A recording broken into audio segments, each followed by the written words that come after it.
On a long-standing government espionage investigation, federal officials this year have arrested or detained nearly 200 Israeli citizens suspected of belonging to an organized intelligence gathering operation. The Bush administration has deported most of those arrested after September 11th, although some are in custody under the new anti-terrorism law. Cameron also described an investigation into the possibility that an Israeli firm generated billing data that could be used for intelligence purposes, and described concerns that the federal government's own wiretapping system may be vulnerable. Tonight, in part 4 of this series, we'll learn about the improbable roots of the probe, a drug case that went bad 4 years ago in L.A.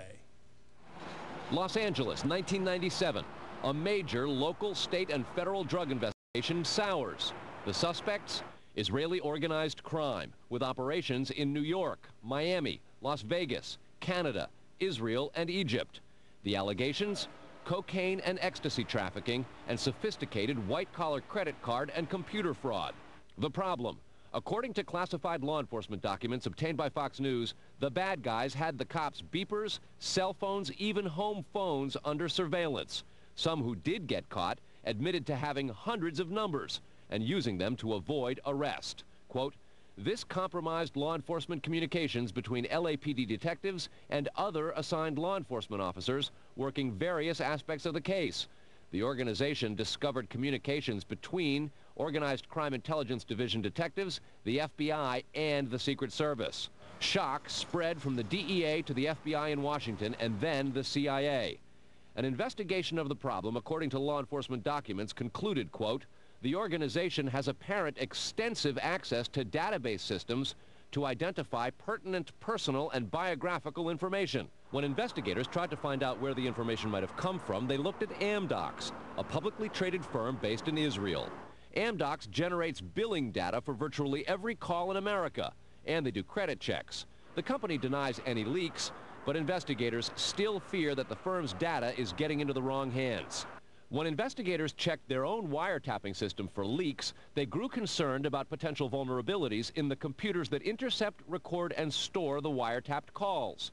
A main contractor is Comverse Infosys, which works closely with the Israeli government and under a special grant program is reimbursed for up to 50% of its research and development costs by Israel's Ministry of Industry and Trade. Asked this week about another sprawling investigation and the detention of 60 Israelis since September 11th, the Bush administration treated the questions like hot potatoes. I would just refer you to the Department of Justice with it. I'm not familiar with the report. I'm aware that some Israeli citizens have been detained. With respect to why they are being detained and the other aspects of your question, whether it's because they are in intelligence services or what they were doing, I will defer to the Department of Justice and the FBI to answer that. Beyond the 60 apprehended or detained and many deported since September 11th, another group of 140 Israeli individuals have been arrested and detained in this year in what government documents describe as, quote, an organized intelligence gathering operation designed to, quote, penetrate government facilities. Most of those individuals said they had served in the Israeli military, which is compulsory there, but they also had, most of them, intelligence expertise and either worked for Amdocs or other companies in Israel that specialize in wiretapping. Earlier this week, the Israeli embassy here in Washington denied any spying against or in the United States. Tony? Carl, we've heard the comments from Ari Fleischer and Colin Powell. What are officials saying behind the scenes? Well, there's real pandemonium described at both the FBI, the DEA, and the INS. A lot of these problems have been well known to some investigators, many of whom have contributed to the reporting on this story.